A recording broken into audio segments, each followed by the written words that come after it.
Hello friends, अगर ये सब में से कोई भी चीज़ आपको पढ़ना है, जैसा कि यहाँ पर देख रहे हैं बायोकेमिस्ट्री से कोई रिलेटेड कोई भी चीज़ पढ़ना है तो आप चैनल को सब्सक्राइब कर लीजिए, क्योंकि पूरे वीडियो आपको इस चैनल पर मिल जाएगा। प्लेलिस्ट में आप देखेंगे, चेक करेंगे तो ये पूरे लेक्चर रहेगा। तो आज खासकर हम जानने जा रहे हैं यह give an account of structure and classification of amino acids. तो पेज नंबर 32 में ये हम जानेंगे, और इसका और एक्सप्लेनेशन जितना ज़्यादा जानना चाहते हैं वो मिल जाएगा। बस कमेंट करें तो आपको उस वीडियो का लिंक हम भेज देंगे। तो आज हम जानेंगे इसके बारे में, अमीनो एसिड्स के बारे में। तो इस तरीके से यहाँ पर क्वेश्चन है।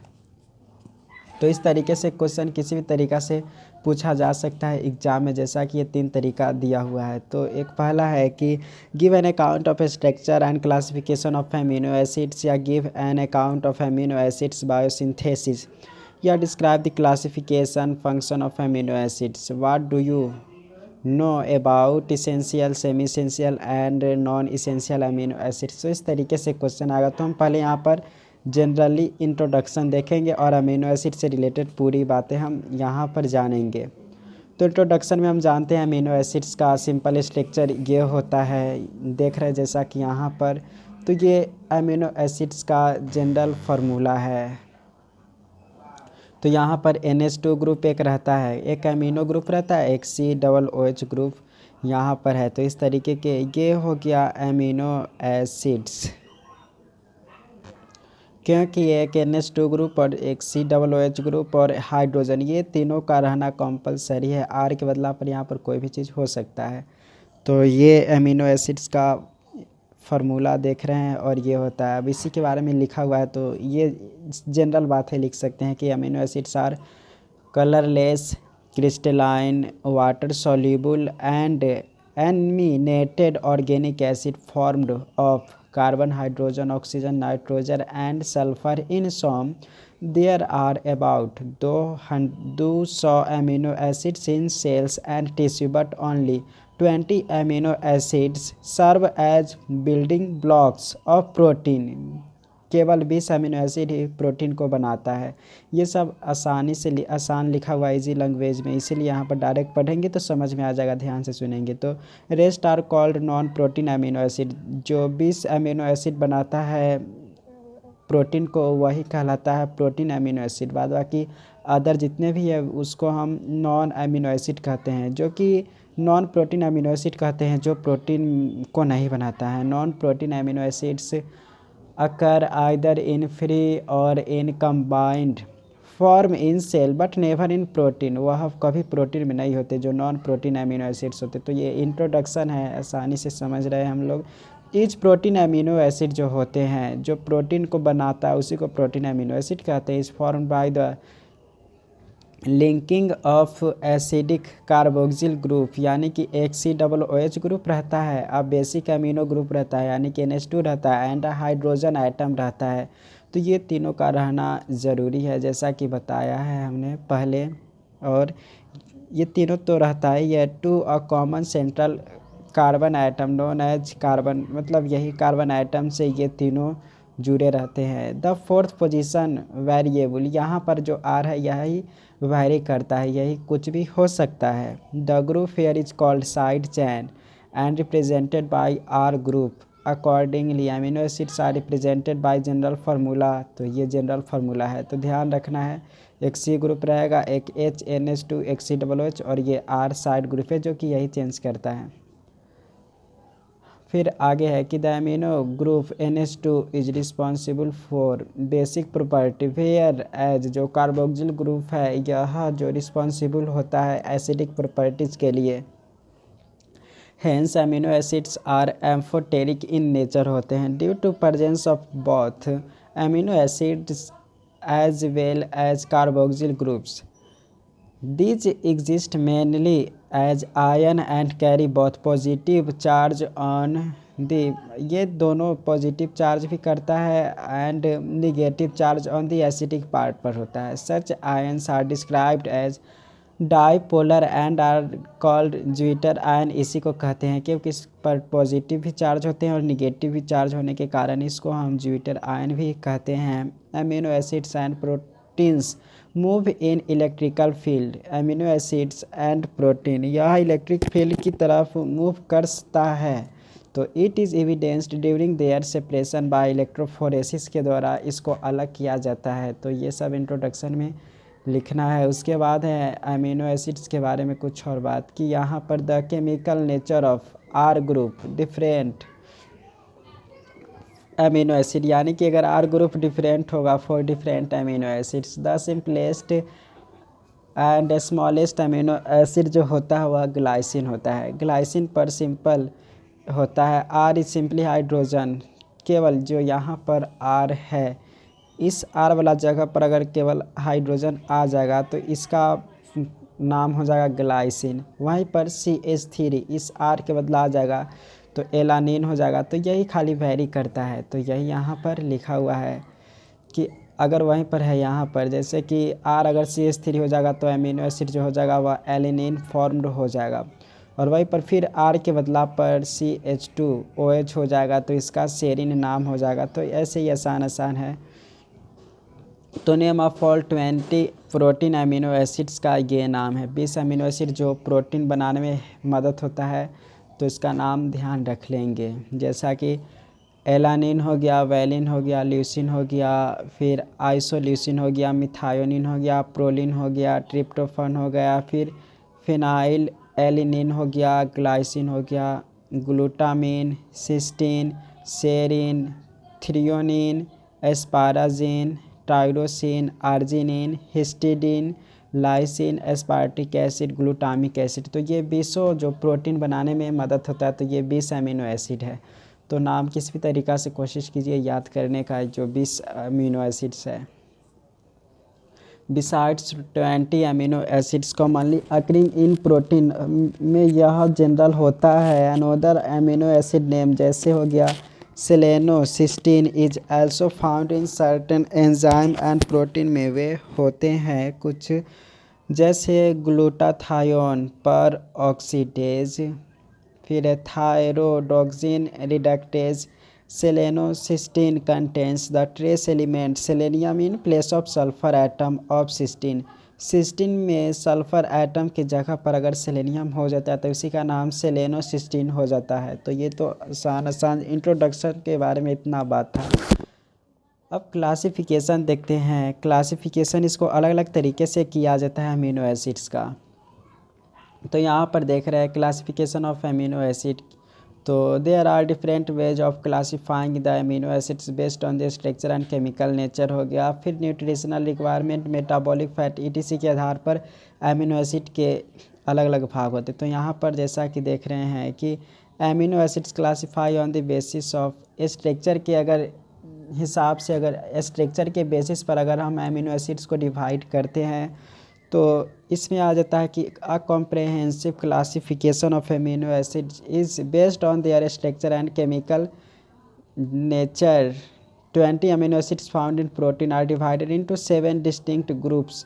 उसको 7 अलग अलग तरीके ग्रुप्स में बांटा गया हुआ है जो स्ट्रक्चर के हिसाब से करे। तो वहीं पर न्यूट्रिशनल क्लासिफिकेशन के हिसाब से बात करते हैं तो ये सब होता है। अब न्यूट्रिशनल के आधार पर देखते हैं, न्यूट्रिशनल बेसिस के आधार पर अमीनो एसिड्स को किस तरीके से डिवाइड किया गया हुआ है। तो ये है कि the 20 amino acids are required for synthesis of variety of protein besides other biological functions. However all these 20 amino acids need not to be taken in diet based on the nutritional requirement. Amino acids are grouped into 2 classes, एक essential and non essential में divide किया हुआ है। तो नाम से पता चल रहा है कि इसेंशियल जो हमारे बॉडी में नहीं बनते हैं अमीनो एसिड्स तो वही तो इसेंशियल होगा, और नॉन इसेंशियल में तो समझ ही रहे हैं कि essential amino acids the amino acids which cannot synthesized by human body and therefore need to be supplied through the diet are called the essential amino acids। जो डाइट से हमें प्राप्त होता है तो वही इसेंशियल कहलाता है। They are required for proper growth and maintenance of the individual। The 10 amino acids listed below are essential for human, जो कि also जैसे रैट्स के लिए ज़रूरी होता है। जैसे यहाँ पर ध्यान रखना अमीनो एसिड्स को किसी भी तरीक़ा से आप फार्मूला बनाए नहीं तो आप कमेंट करेंगे तो इसका हम तरीका करके आपको कमेंट में रिप्लाई दे देंगे कि इसेंशियल अमीनो एसिड्स को कैसे याद किया जाता है। तो कमेंट करेंगे तो बता देंगे। यहाँ पर arginine, valine, histidine, isoleucine, leucine, lysine, methionine, phenylalanine, threonine, tryptophan. तो ये इसेंशियल अमीनो एसिड्स है, ध्यान में रखना है। उसके बाद नॉन इसेंशियल तो समझ ही रहे, जो हमारे बॉडी में खुद होता है तो वही कहलाता है नॉन इसेंशियल अमीनो एसिड्स, या इसी को डिस्पेंसेबल अमीनो एसिड्स कहते हैं। The body can synthesize about 10 amino acids to meet the biological needs के हिसाब से 10 अमीनो एसिड हमारा बॉडी खुद बना लेता है, तो वही कहलाता है non essential amino acids. Hence they need not be consumed in the diet. These are glycine, alanine, serine, cysteine, aspartate, asparagine, glutamate, glutamine, tyrosine and proline. तो इस तरीके से इतना सारा चीज़ है, ध्यान में रखना है। अब हम बात करते तीसरा, तो एक स्ट्रक्चर के हिसाब से, दूसरा न्यूट्रिशनल के हिसाब से, और तीसरा देख रहे हैं कि amino acid classify metabolic rate के हिसाब से किस तरीके से डिवाइड किया हुआ है अमीनो एसिड्स को, वो देख लेते हैं। तो इसमें ये है कि amino acids classify based on their metabolic rate, metabolic fate के हिसाब से। The carbon skeleton of amino acids can serve as a precursor for the synthesis of glucose, जिसको ग्लाइकोजेनिक कहते हैं। जो ग्लूकोज अमीनो एसिड्स, जो ग्लूकोज को बनाया तो ग्लाइकोजेनिक अमीनो एसिड कहलाता है, जो फैट को बनाया वह कीटोजेनिक कहलाता है, और बोथ भी बनाता है कोई कोई। तो from metabolic view point amino acids are divided into 3 groups. Metabolic के हिसाब से 3 तरीके के अमीनो एसिड्स को डिवाइड किया गया हुआ है। तो एक यहाँ पर है नॉन पोलर अमीनो एसिड्स, नाम से पता चल रहा है नॉन पोलर, उस पर कोई भी चार्ज से रिलेटेड बात नहीं होगा। तो नॉन पोलर अमीनो एसिड्स में है कि amino acids containing R group formed of only carbon and hydrogen atoms lack any ionizable और चार्ज्ड ग्रुप। तो यही है कि लैक होता है, कमी होती है आयोनाइजेबल और चार्ज्ड ग्रुप का। So these are called non polar कहते हैं। These are hydrophobic and never interact with water, या वाटर से कभी इंटरेक्ट नहीं करेगा। As a result these R group tend to remain cluster together in interior of the protein molecule and play an important role in biomembranes. These are alanine, leucine, isoleucine, methionine, ये सब ध्यान रखना है, जो कि non polar amino acids है ये सब। वैलिन, ट्रिप्टोफान, प्रोलिन, उसके बाद यहाँ पर phenylalanine and glycine, cysteine. तो इस तरीके से ये नॉन पोलर है, तो हमें इतना बात ध्यान रखना है नॉन पोलर कौन है। उसके बाद यहाँ पर है कि R group consist of a single hydrogen atom in glycine. Hydrogen atom is capable to fit into both hydrophobic and hydrophilic. जो हाइड्रोजन एटम होता है वह हाइड्रोफोबिक एंड हाइड्रोफिलिक सिचुएशन होता है। Due to this glycine occur at the site of vicinity of 2 polypeptide chain. 2 polypeptide chain के बगल में ये होता है। तो इस तरीके से देख लिया नॉन पोलर। अब uncharged polar amino acids. Uncharged जो पोलर अमीनो एसिड्स है, यहाँ पर है कि hydroxyl is constituent of R group of 3 amino acids, serine, threonine and tyrosine amide group. तो यहाँ पर ये है, जैसे एमाइड ग्रुप में CnH2 और O रहता है, C मतलब O डबल बॉन्ड C और NH2, तो यही एमाइड ग्रुप है। Is a constituent of R group of 2 among amino acids, जैसे यहाँ पर ग्लूटामाइन एंड एस्पाराजिन। तो ये दोनों में देखेंगे तो ऐसा एमाइड ग्रुप होता है। Hydroxyl and amide group are not ionized at neutral pH। Neutral pH रहता है, तो ये सब अनचार्ज्ड पोलर अमीनो एसिड होते हैं। But R group of these are polar due to presence of partial negative and partial positive charge रहने के कारण यह एकदम थोड़ा सा यह होते हैं, पोलर होते हैं। Take part in chemical reaction में यह भाग लेते हैं form hydrogen bonds and associate with water से यह जुड़ सकता है। Hence, our group of these amino acids are hydrophilic and tend to be located on the surface of the protein molecules पर यह जुड़ सकता है। अब बात करते हैं चार्ज्ड पोलर अमीनो एसिड्स। नाम से पता चल रहा है कि इस पर चार्ज्ड होता है तो वही चार्ज्ड पोलर अमीनो एसिड्स कहलाया। तो इसमें देख रहे हैं चार्ज पोलर अमीनो एसिड्स में कि carboxyl group COOH is a constituent of R group of acidic amino acid जैसे aspartic acid and glutamic acid amino group is a constituent of R group of basic, यानी कि इसमें COOH group और NH2 तो खैर रहना ही है।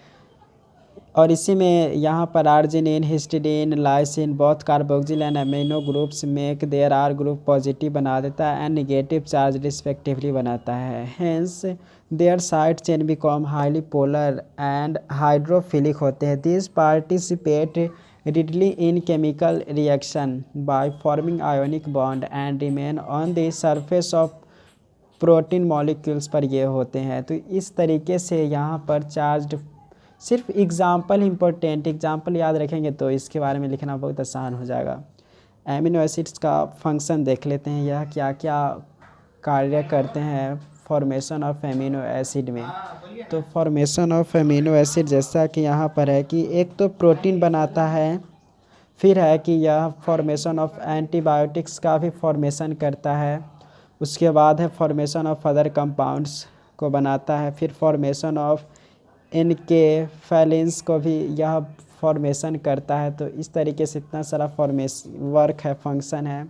उसके बाद बायोलॉजिकल यह बफर का काम करता है, फिर सिंथेसिस ऑफ ग्लूकोज भी बनाता है, फॉर्मेशन ऑफ हिस्टिडीन है, फिर उसके बाद फॉर्मेशन ऑफ हिस्टामिन का तो बनाता है, ग्लूकोज को भी बनाता है, और प्रोकैरियोटिक सेल वाल में भी अमीनो एसिड होता है। तो हम पहले बात करते हैं फॉर्मेशन ऑफ प्रोटीन्स किस तरीके से बनाता है। तो ये बात तो जान गए होंगे कि अमीनो एसिड कैसे प्रोटीन को बनाता है। तो amino acids are linked into long chain through peptide linkage forming to polypeptide and proteins. Proteins form structural as well as functional component of the cell होता है। तो यह स्ट्रक्चरल और फंक्शनल होते हैं, दोनों तरीके के हेल्प होता है।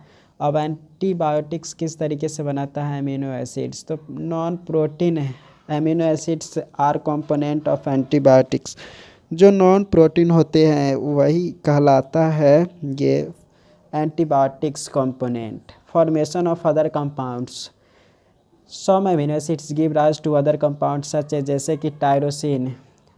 Tyrosine is a part of hormone thyroxine and adrenaline का यह होता है टायरोसिन पार्ट। फिर ग्लाइसिन बात करें तो glycine participate in the synthesis of heme को बनाता है। फिर है कि tryptophan produce vitamin nicotinamide and plant hormone को बनाता है। आइडोल 3 एसिटिक एसिड जिसको IAA कहते हैं, तो ट्रिप्टोफान यही है। उसके बाद है चौथा कि फॉर्मेशन ऑफ इनके फैलेंस ये होता है कि दीज आर स्मॉल पेप्टाइड मतलब pentapeptide formed in certain part of brain, जो कि कुछ सर्टेन पार्ट ऑफ ब्रेन होता है। These are associated with the perception of pain and pleasure का यह देता है। तो इनके फैलेंस हमारे ब्रेन में यह बनाने में हेल्प होता है, जिसके कारण यह दुख दर्द को ख़त्म करके वह खुशी प्रदान करने का कोशिश करता है। तो ये अमीनो एसिड्स की वजह से ही होता है। बायोलॉजिकल बफर की तरह भी ये वर्क करता है। तो किस तरीके से वर्क करता है, तो यहाँ पर है कि because of amphoteric nature amino acid act as buffer in the body fluids.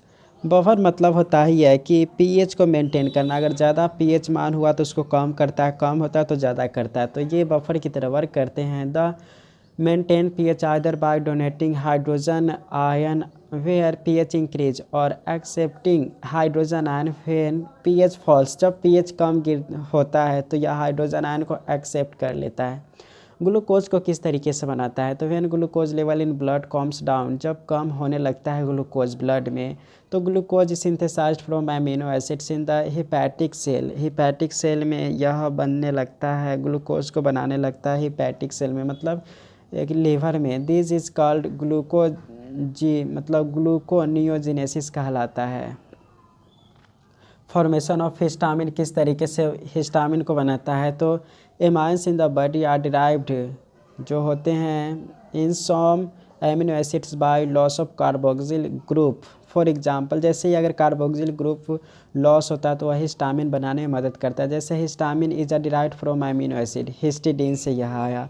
Histamine is an important vasodilator होते हैं। वैसोडाइलेटर मतलब जानते ही है कि वह जो हमारा वेन होता है उसी में जो रक्त का फ्लो है, ब्लड फ्लो कराने में मदद करता है। It also cause constriction of bronchiole smooth muscles and stimulate gastric proteins, तो गैस्ट्रिक सिक्रीशन करने में मदद करता है तो हिस्टामिन जो है।